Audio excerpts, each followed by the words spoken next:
Já tinha sido profetizado na Bíblia sobre isso. Atos 2,17 diz assim: nos últimos dias, diz Deus, derramarei do meu espírito sobre todas as pessoas. Os seus filhos e as suas filhas profetizarão. Os seus filhos e as suas filhas profetizarão, estou repetindo. Os jovens terão visões e os velhos terão sonhos. Sobre os meus servos e as minhas servas derramarei do meu espírito naqueles dias e eles profetizarão. Vale ressaltar a parte inicial desse versículo que diz: nos últimos dias, nos tempos de agora. Acompanha comigo esse vídeo aqui. Prestes a começar, eu sonhei com uma data, com os números. Eu preciso contar isso aqui pra vocês. Se você é cristão, fica nesse vídeo. Olha o que eu sonhei nessa madrugada passada. Quem me segue aqui sabe que Deus tem o costume de falar comigo através de sonhos. E eu sonhei com algo assim muito específico, gente. Que eu fiquei assim, não, escuta só. Sonhei que eu tava na sala da minha casa com minha mãe, tava ali organizando umas coisas. E de repente, começou a passar o jornal. Assim, como se tivesse aumentado o volume, o som, assim, a minha atenção no sonho se voltou toda pra esse episódio do jornal. E o noticiário mostrava várias guerras atrás, assim, sabe? Tipo, o repórter tá aqui falando e fica aquelas imagenzinhas passando no fundo, sabe? Aí mostrava várias queimadas, mostrava várias guerras. E ele falava assim: estamos vivendo o princípio das dores. Estamos vivendo aquilo que a Bíblia chama de tribulação. Em outubro deste ano se encerra o primeiro ano da tribulação. Em outubro desse ano se encerra o primeiro ano da tribulação. Gente, aí você vê, Daniel Mastral, na época que o monarca ainda estava com cabelo grande, já tem tempo esse vídeo. Já falava sobre essa agenda satânica. Que o diabo, que era em outubro. Ele era muito sagaz. E eles tinham vários planos, assim. Então, assim, eles acreditavam no Apocalipse, né? Que está no Apocalipse, que é descrito na Bíblia e tal. Eles põem uma data específica? Sim, eles têm um calindário, uma linha de tempo, né? Um calendário. Quando que acaba o mundo?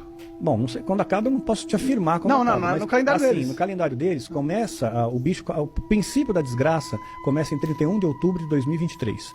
Primeiro ano da tribulação. Ainda resta mais 2 anos de tribulação para que se inicie mais 3 anos da grande tribulação, como é conhecido na Bíblia pelos cristãos.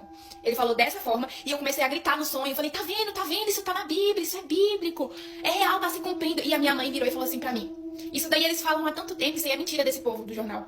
Eles falam isso há tanto tempo a minha avó fala que vai começar não sei o que, uma tribulação, isso aí é conversa fiada. Minha mãe falou desse jeito no sonho. E eu falei, a gente precisa se arrepender, a gente tem que se arrepender, a igreja do Senhor tá prestes a subir, vai começar. Eu falava desse jeito no sonho. E eu acordei. E eu fui pesquisar um pouco mais a respeito disso, porque foi muito específico. Ele falou assim, em outubro desse ano, se encerra o primeiro ano da tribulação, resta mais 2 anos para que se inicie mais 3 anos da grande tribulação, ou seja, os 3 anos da grande tribulação, que é aquela onde o anticristo vai ser levantado. Se a gente iniciou o primeiro ano, resta mais 2 anos de uma tribulação. Eu entendi que algo assim começou, entendeu? Preparar para que inicie o tempo que o anticristo vai ser levantado. Foi isso, deu 6 anos. Eu lembro de eu fazer bem assim com a minha mão no sonho. Porque eu falava, tá vendo? Tipo, mostrando. Claro que você pode interpretar aqui, que ela disse são 3 anos. São só 3 anos, que é a metade. Na verdade, a gente entende que são 3 anos e meio, que é um tempo, 2 tempos e metade de um tempo. Então são 3 anos e meio. Aí ela interpretou que seriam 6 anos, na verdade são 7 anos. Gente, para pra pensar um pouco. A gente tem que tomar cuidado com as traduções. Eu não vou descartar a ideia porque tem um erro aqui. Não vou descartar. Também não vou adotar assim 100%. Não, peraí. Tem um erro. Mas e quantos acertos tem? Não é meio estranho isso que está acontecendo? Será que ela recapitulou bem o que foi dito na visão? Tem que tentar entender. Essa questão dela falar 3 anos só me traz a certeza de que é verdade o que ela está falando. Porque se ela pesquisasse para falar isso como uma grande mentira, ela não estaria falando 3 anos, ela estaria falando 3 anos e meio. E isso denota uma inexperiência nas historicidades. E que a experiência e o empenho de buscar nas escrituras um respaldo para trazer veracidade para a história dela, pode fazer com que ela perca a credibilidade. Mas ela errando, por incrível que pareça, traz até mais credibilidade. Então, 31 de outubro de 2023 deu início? Pode ser. Ao que tudo indica, Jesus voltaria na época em que ele morreu e na época em que ele nasceu. Ele voltaria também para buscar sua igreja de acordo com o que também aconteceu na data de Abip, ou no calendário paganizado escrito Nissan, lá na época em que Moisés foi no Egito para retirar o povo do cativeiro egípcio com mão forte. Ali era o início da história. Ali começaria uma história de uma corrida para a volta de Cristo. Porque Deus já estabeleceu ali a data limite que o Salvador, que é representado por Moisés, foi lá e retirou o povo de Deus, do Egito. Essa data coincide com o Salvador Cristo vindo retirar a igreja. porque o povo renunciou a ele. Então, 2024, outubro, 1 ano. 2025, em outubro, 2 anos. 2026, em outubro, 3 anos.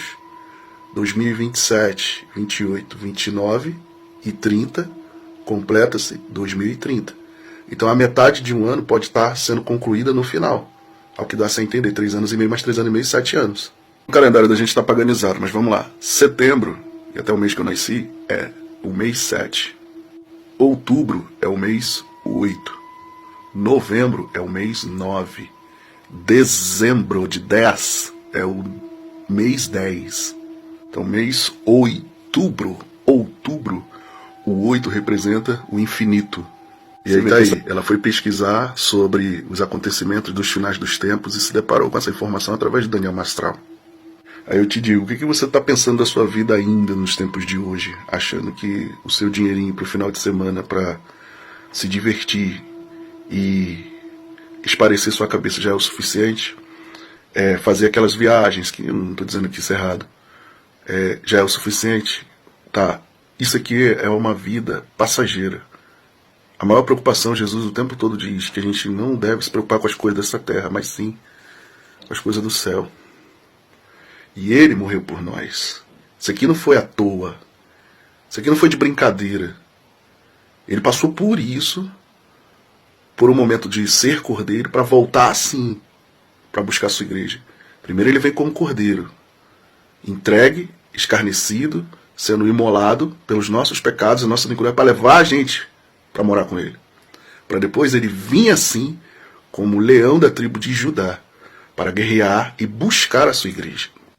A Bíblia diz, desperta tu que dormes, buscai a Deus enquanto se pode achar, porque depois do arrebatamento, ao que tudo indica, estamos no 1º ano, né? Eu já tinha falado sobre isso. Não é uma coisa que eu não queria dizer, tá, gente? Não queria dizer. Eu não vim para cá, para a Europa, para os meus planos terrenos caírem por terra, mas eu estou vendo tudo desmoronar aí a nível geopolítico. Devemos continuar vivendo as nossas vidas, sim, mas alertas, buscando um lugar de refúgio para poder escapulir rapidamente, buscando reservas de comida o tempo todo, de água, tem gente aí agora passando dificuldade por causa da água, né?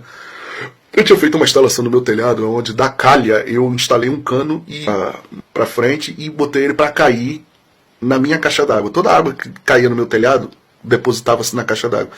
Botei um pano na ponta para poder filtrar a água, então não faltava água lá em casa com as chuvas.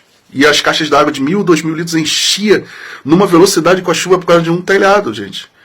E aí não passava dificuldade de água. Tem gente que não se preocupa com isso.